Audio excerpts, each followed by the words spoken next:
गरीब ससुराल वालों ने बनाया अमीर बहू का जन्मदिन। सपना अपने माँ बाप की इकलौती बेटी होती है। सपना की फैमिली बहुत ज्यादा अमीर होती है। सपना के इकलौते होने की वजह से उसकी माँ कोमल और पिता त्रिवेंद्र उसे बहुत ज्यादा प्यार करते हैं और उसकी हर ख्वाहिश को पूरा करते हैं। सपना जिस कॉलेज में पढ़ती थी उसी कॉलेज में एक विराज नाम का लड़का भी पढ़ता था। विराज सपना को कॉलेज के पहले दिन से ही पसंद करता था, लेकिन सपना के इतना अमीर होने की वजह से वो सपना से अपने प्यार का इजहार नहीं कर पाता था। हाय सपना। हाय मोहिनी। वो देखो सपना, तुम्हारा आशिक कैसे तुम्हें दूर से खड़ा होकर देख रहा है। सारे कॉलेज को पता है कि विराज तुम्हें पसंद करता है। क्या तुम्हारे दिल में भी उसके लिए कुछ फीलिंग्स हैं? फीलिंग्स का तो पता नहीं, लेकिन विराज मुझे अच्छा लगता है। उसका बिहेवियर बहुत अच्छा है। ओह कोई बात नहीं, फीलिंग्स भी कुछ दिन में आ ही जाएंगी तुम्हें विराज को लेकर। सपना और मोहिनी बात कर ही रहे थे कि तभी सपना के ऊपर फैन गिरने वाला होता है, जिसे विराज देख लेता है। जिसके बाद विराज तेजी से सपना की तरफ भागता हुआ आता है और उसे बचा लेता है। सपना तुम ठीक तो हो? तुम्हें कहीं चोट तो नहीं लगी ना?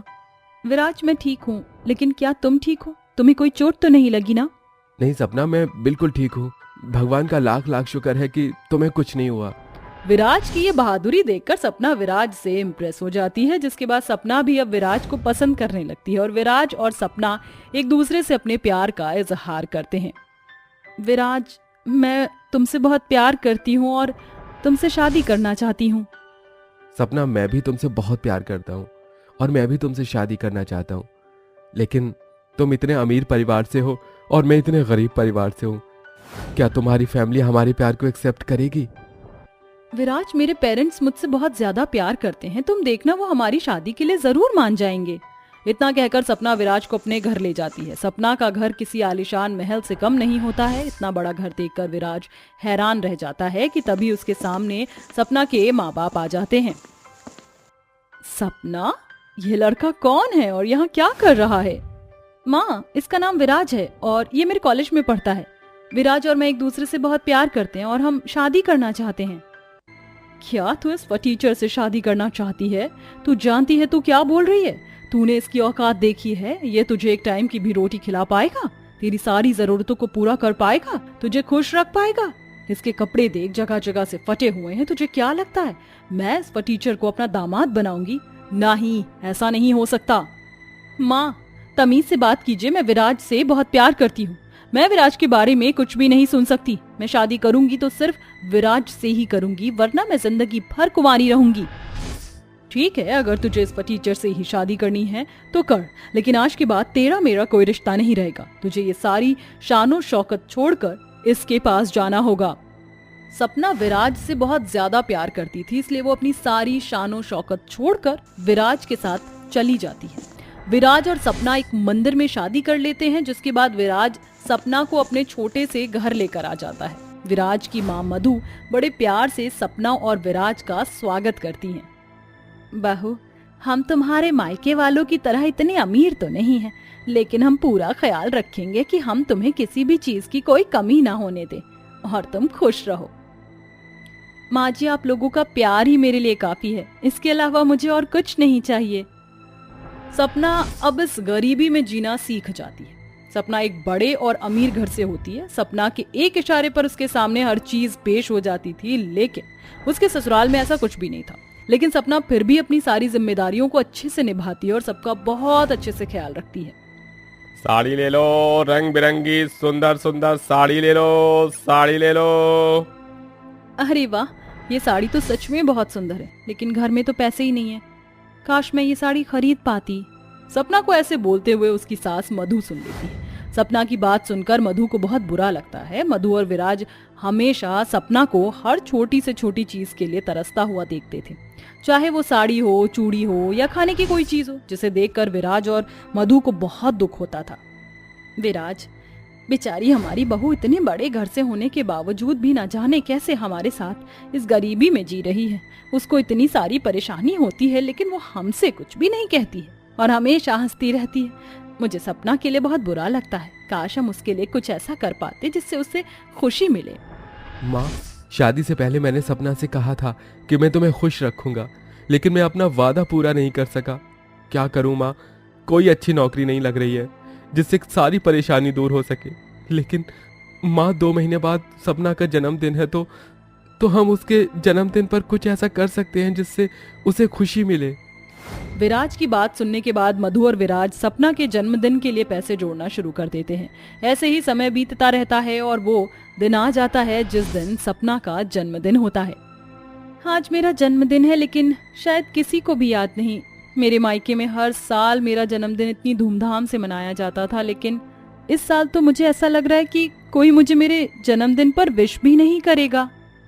क्या हुआ बहू, अकेले में क्या बात कर रही हो? कुछ नहीं माँ जी, बस ऐसे ही। कोई बात नहीं।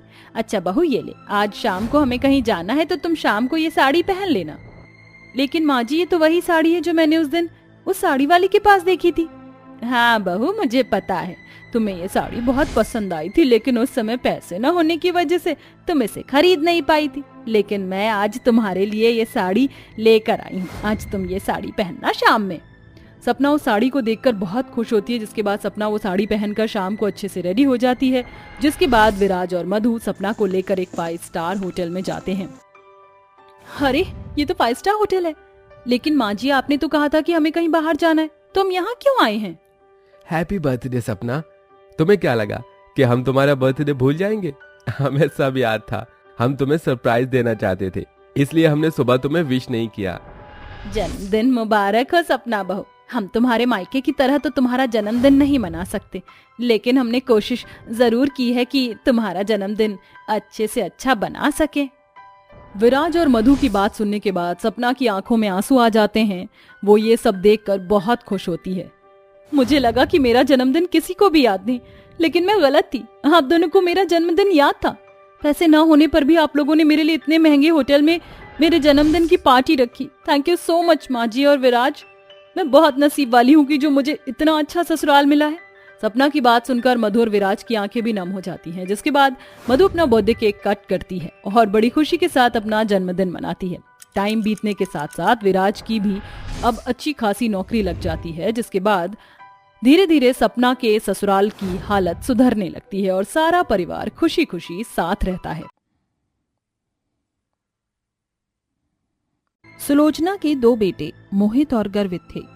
वो अपने बड़े बेटे मोहित की शादी एक गरीब लड़की आस्था से कर देती है, जो कि रंगत में काली थी। रंग से तो सुलोचना आस्था को पसंद नहीं करती थी, पर बेटे की कुंडली के योग बनने के कारण वो इस शादी को करवा देती है। शादी के कुछ दिन बीत जाते हैं। सुलोचना आस्था से कटी कटी सी रहती थी। शुरू से ही उस पर काम की रौब झाड़ती थी। ऐसे ही एक दिन आस्था झाड़ू लगा रही थी, तभी उसकी चोटी पकड़कर सुलोचना कहती है, ये तू कैसे सफाई कर रही है? पीछे देख, कितना कूड़ा पड़ा है। दिखाई नहीं देता क्या? आंखें फूट गई हैं तेरी, या और फोड़ दूं? माँ जी, मुझे दर्द हो रहा है। मेरे बालों को छोड़ दीजिए माँ जी। दर्द तो होगा ही। काम ठीक से नहीं करेगी तो ऐसा ही होगा। चल सफाई कर। काली से शक्ल की मनहूस कहीं की। मेरी बदनसीबी है जो मैंने अपने हाथों से तुझे इस घर की बहू बनाया है। एक तो गरीब, ऊपर से माँ बाप ने दहेज नहीं दिया, 2 चांदी और सोने के सिक्के धर दिए। तो क्या सोचा है तेरे को अपने सर पर मैं बिठा कर रखूंगी? नहीं माँ जी, ऐसी कोई बात नहीं है। मेरे माँ बाप ने ऐसा नहीं सोचा। जितना वो चाहते थे उन्होंने सब किया। बकवास बंद कर। बाहर बारिश हो रही है, मेरे लिए अच्छे अच्छे भजिया बना कर ला। जी माँ जी। फिर नम आंखों से आस्था वहाँ की दोबारा सफाई करती है और सुलोचना को गरम गरम चाय पकौड़े बना कर देती है।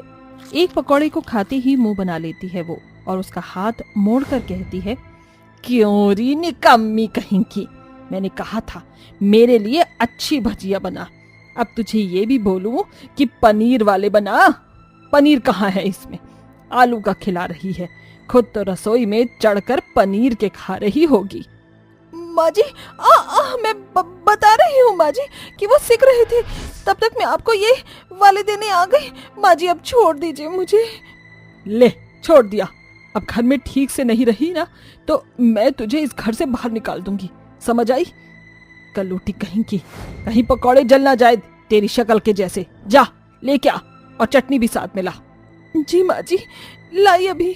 फिर आस्था दोबारा अपनी सास को पकौड़े परोसती है। ये पहली बार नहीं था कि उसके साथ ज्यादती हो रही थी।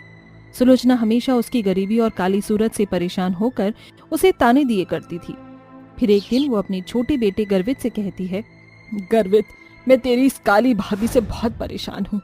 अब तू मुझे एक अच्छी सी छोटी बहू लाकर दे दे जो मेरा खूब ख्याल रखे। माँ आप चिंता मत कीजिए, मैंने आपकी गोरी चिट्टी अमीर बहू को ढूंढ लिया है। सच? जरा उसकी फोटो तो दिखा। ये देखिए माँ, अच्छी है ना? अच्छी नहीं, बहुत ज्यादा अच्छी है। तो शादी की बात कर। ठीक है माँ। फिर गर्वित नताशा के घर वालों से बात करता है। दोनों के घर वाले उनके रिश्ते के लिए मान जाते हैं। फिर अगले ही हफ्ते उनकी शादी हो जाती है। गृह प्रवेश करने के बाद ही नताशा आस्था बहू को देखकर कहती है, उफ माँ जी, ये काली सी लड़की काम वाली बाई है ना, उसको बोल दीजिए मेरे सामने से हट जाए, मुझे इतने काले लोग बर्दाश्त नहीं होते। अरे बहू आदत डाल ले, ये काम वाली बहू नहीं तेरी जेठानी है, काली जेठानी। ओह माय गॉड, ये काली बहू और मैं एक ही ससुराल में? मुझे तो लगता है ये इम्पॉसिबल है माँ जी। कहाँ मैं इतनी गोरी चिट्टी अमीर और कहाँ ये गरीब। कुछ तो अपना स्टेटस देखकर शादी करवाती। अब बहू क्या बताऊं, बड़े बेटे की शादी इससे मजबूरी में हो गई, वरना मुझे तो ये रत्ती भर भी नहीं भाती। माँ जी, कम से कम देवर जी की शादी के दिन तो आप मुझे ये ताने मत दीजिए। देख रहा है न तू मोहित, तेरी पत्नी की जुबान कैसे चल रही है। अरे अब तो मेरी बातें ताने लगती हैं, इसे ताने। आस्था क्या है, ये सब बहुओं का काम होता है। चुपचाप अपनी सास की बात सुनना, दोबारा ऐसी गुस्ताखी मत करना। जी मोहित जी। रोते हुए आस्था घर में चली जाती है। अगले दिन मॉडर्न और अमीर होने के नाते कम ज्वेलरी पहनती हुई, एक हाथ में घड़ी तो दूसरे हाथ में चूड़ियां, गले में मंगलसूत्र भी नहीं था। ये देखकर सास कहती है, छोटी बहू, ये तुमने कैसे कपड़े पहने हैं? नई नवीली दुल्हन हो तो बहुत अच्छी लगती है। ना तुमने गले में कुछ डाला, और तुम्हारा मंगलसूत्र कहाँ है? हाथ में चूड़ी भी पूरी नहीं है। ऐसे नहीं करते बेटा, तैयार हो जाओ, उसके बाद तुम्हें अपनी पहली रसोई में खाना बनाना है।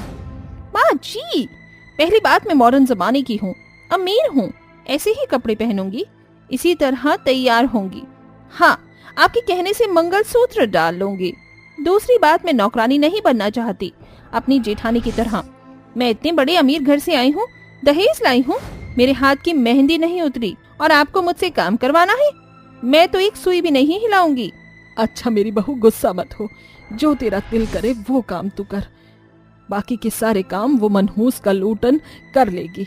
ए कलूटन, जरा अट्ठे आ, चल सबके लिए नाश्ता बना कर ला। जी माँ जी। ये कहकर आस्था रसोई में खाना बनाने जाती है कि थोड़ी देर बाद नताशा कहती है, अरे ओ जेठानी जी, मेरा बादाम शेक पीने का मन कर रहा है, जरा वो बनाकर लाइए, और ऊपर से आइसक्रीम डाल देना वानिला की। जी देवरानी जी। फिर आस्था नताशा को बादाम शेक बनाकर दे देती है। नताशा का जब मन करता था वो बार बार आस्था को बुलाकर उससे काम करवाती थी। खाने में नमक मिर्च कम ज्यादा होने से अपनी जेठानी पर अत्याचार करती थी, और इसमें उसका साथ सुलोचना देती थी। दोनों ने ही आस्था को बहुत परेशान किया था। इस बात से वो अंदर ही अंदर घुटती रहती थी। हे भगवान, क्या करूं मैं? आखिर इस घर का कितना काम करूं? कभी देवरानी मुझे बुलाती है, कभी सासू माँ, उसके बाद मारते भी है।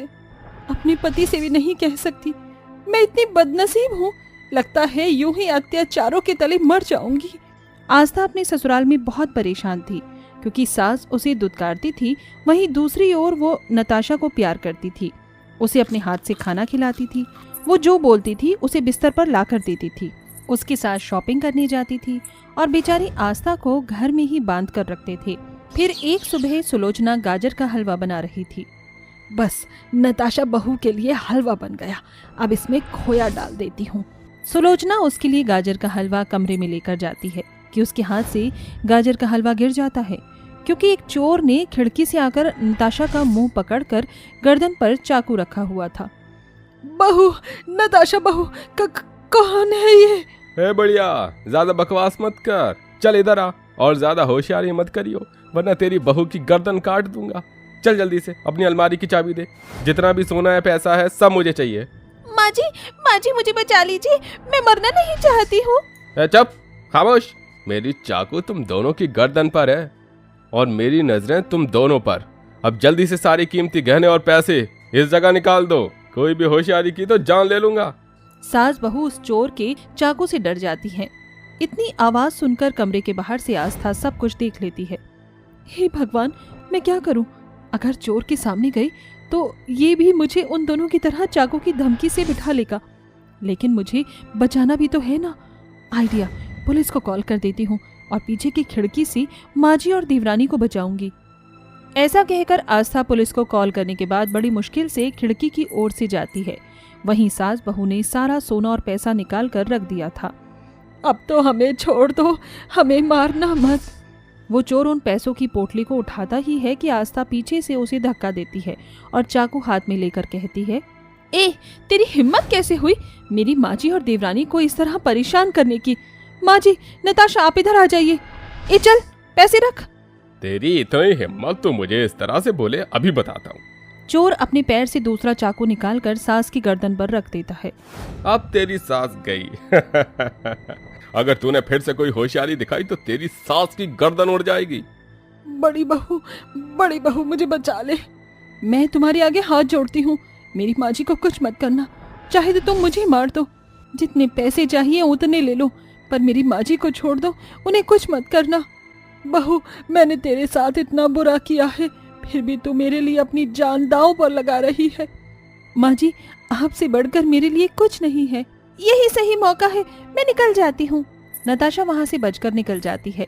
चोर सुलोचना की गर्दन पर चाकू रखा हुआ था और वो सारा सामान लेकर निकलता ही है कि इतने में पुलिस आकर उसके पैर पर एक गोली मारती है और उससे चाकू और सोने जेवरात सब छीन लेती है। अच्छा हुआ आस्था जी, आपने मुझे सही टाइम पर फोन कर दिया। इस चोर की हमें कब से तलाश थी। चला, अब जेल में सड़ना। पुलिस चोर को लेकर चली जाती है। वहीं पछतावे के कारण और सुलोचना अपनी काली बहू से माफी मांगती है और अमीर गरीब काले गोरे का भेदभाव मिटाकर एक ही ससुराल में दोनों देवरानी जेठानी खुशी खुशी रहने लगते हैं।